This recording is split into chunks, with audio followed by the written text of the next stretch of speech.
Hey mom! What should I play this season?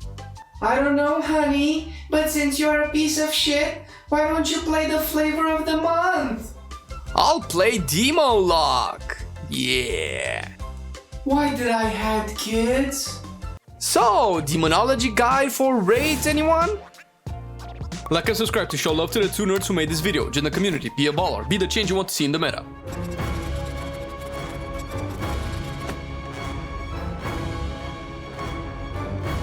When it comes to talents, Demonology is actually looking good. Although not all talents are balanced 100%, the difference between them is so small that you can actually make a build based on your playstyle. I will talk about one build in particular, a little easier to pull off and also pretty popular among the top mythic raiders. But if you have anything to add, feel free to hit the comment section below. I will follow up this video with more in-depth talk about talents and rotations since they're pretty interconnected. The first row has Demonic Strength, still as a top contender. The AoE and single target damage it provides is amazing, but that's not the only good thing about it. When you activate Demonic Strength, your pet will also charge your target, which is very useful considering the fact that your Felguard alone can do over 25% of your total DPS on a target. And the better you manage his target swapping, the more damage it does. Second row, Demonic Calling is the one I recommend. A lot of people are using Doom, which is a perfectly viable option. However, I personally dislike the talent, mainly because you need a very good group to make sure that Doom will always tick, and if it doesn't, you just lose DPS. Plus, adding an insta-cast with Demonic Calling is really good in this raid tier, and really, in any raid tier considering our mobility is so bad. Third tier is the mobility row. Burning Rush for raids always, no doubt about that. Next one on the list is again a choice between two options, and continuing the argument with the first talent row, I recommend Soul Strike here for multiple reasons. Vile Fiend is also good, but I believe it works better in another build that I might cover in a separate video. Soul Strike has a few functions to keep in mind. It deals damage, quite considerably actually, and it generates a Soul Shard, which is nothing to scoff at. But again, it repositions your pet since it makes it charge the target of your Soul Strike. Take Jadefire Master's Fight as an example. You have to switch between the bosses for various reasons, and even if you use a target macro for your demon, it's still slower and less efficient than Soul Strike. The fifth row is a utility row again, with Demonic Circle being the best all-around option for raiding.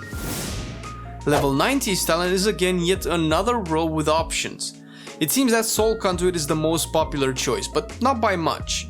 Grimoire Felguard is a close second contender. Both are very good options in terms of DPS, so you pick what you like. If pets are a drag, Soul Conduit is your choice, but keep in mind, one has a chance of generating shards while the other one will consume a charge. I recommend taking the Grimoire. For the last row, Demonic Consumption is the one I recommend. This one makes your Tyrant eat your imps when you spawn it, getting an extra buff. Picking this talent over Nether Portal, which is the other option on the row, will give you a strong DPS window every 1.5 minutes as your Tyrant comes off cooldown, as opposed to the Portal, which is once every 3 minutes, so overall a more reliable DPS cooldown over the course of a boss fight. Nether Portal is a very good option, one that for me is simming super good. However, it adds a level of complexity and change of playstyle that I want to address in a separate video just because of how much there is to talk about it.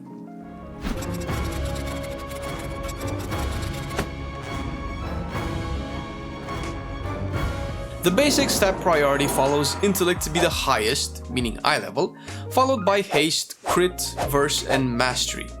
This will always change depending on your traits, trinkets and general gear, so if you want to squeeze out every bit of damage, sim your character and see what stat weights you have.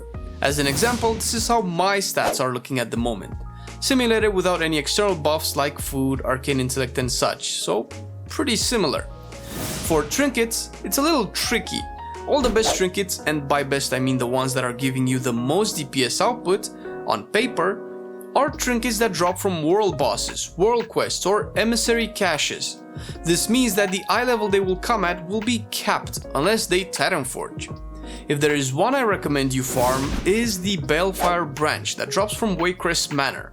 You can run the dungeon on multiple keys and have a chance of getting a really good branch.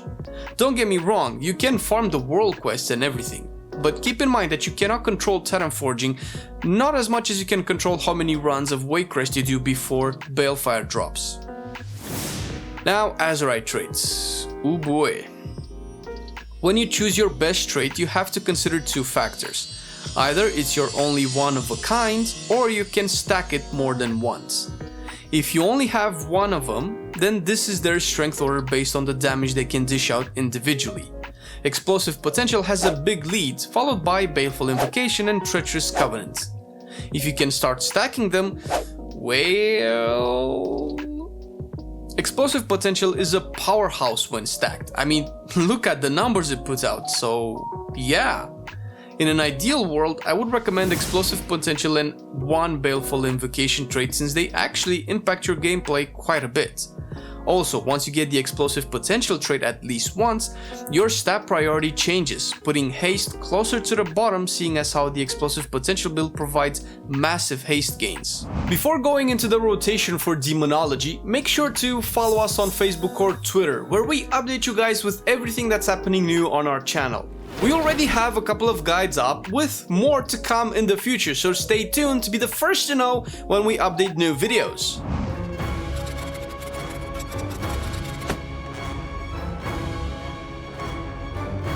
I will detail the rotation, hoping to make it super easy for you guys, but I would like to mention something first. The talent setup and azerite traits, specifically Explosive Potential and Baleful Invocation, change the rotation quite a bit. For this sake, I will only use one build that focuses on what I believe to be the best build to start Demonology with. Keep in mind that this is not the only viable build. I will have a video out going more in depth with all the talent choices you can make, how they affect the rotation, and so on. First, we will start with the opener for situations where you do not have the two azerite traits mentioned before. Precast Demon Bolt, follow it up with Demonic Strength, then Grimoire Felguard, then call Dreadstalkers, Soul Strike, and Shadow Bolts to get all the way up to 5 shards. Then cast the Hand of Gul'dan, go to 3 shards, Hand again, and then Demonic Tyrant. This opener is more of a guideline. Its goal is to maximize the demonic consumption, and the best way to do it is to have 2 fresh Hand of Gul'dans out just before summoning the Tyrant. After the opener, keep up the priority rotation. Grimoire Felguard is the most important one. Then Demonic Tyrant with at least 2 sets of imps out. Then Demonic Strength. Keep Soul Strike on cooldown along with Call Dreadstalkers. Hand of Gul'dan on 4 or 5 shards. Consume Demonic Cores with Demon Bolt, then Hand of Gul'dan when you have 3 shards, never 2 or 1, and fill in with Shadow Bolts. When you get the Baleful Invocation trait and Explosive Potential trait, you will change the opener. These traits impact the playstyle so much that, however sad it is to say, you aren't really playing Demo Lock until you actually get these 2 traits. The priority remains the same with Implosion being at the top of the list to maintain the haste buff. With the 2 traits, alter the opener as follows. Precast Demon Bolt again. Cast Hand of Gul'dan followed by Soul Strike. Build all the way up to 5 soul shards and then use Implosion. Then you cast Grimoire Felguard, call Dreadstalkers, build to 5 soul shards again, cast Hand of Gul'dan, build to 3 shards, cast Hand of Gul'dan, use the GCD for Demonic Strength, and then cast the Demonic Tyrant. A few notes here. With Baleful Invocation you get 5 shards after your Tyrant is out, giving you the option to follow the opener with Hand of Gul'dan and Implosion for the haste buff again. You will need 2 spells or GCDs to use before all of your imps summon correctly. Otherwise, if you use Implosion right away, you won't sacrifice all 3 imps, since they haven't spawned yet, and as such you won't get the haste buff.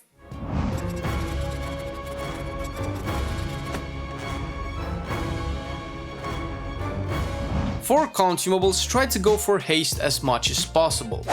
Get the haste for rings and weapon, as well as the haste gems, with one of them being the intellect gem ideally. The food, try to use feast if you have them, since they will give you a bigger boost to intellect, or use the highest haste food you have. Finish it up with the intellect flask and battle potion. Do you like this sleek, sexy UI that I'm using? Well, check out our add-ons video right now. Marcelian will guide you step by step on how to set this bad boy up. Thanks for watching the video, and I'll catch you guys next time.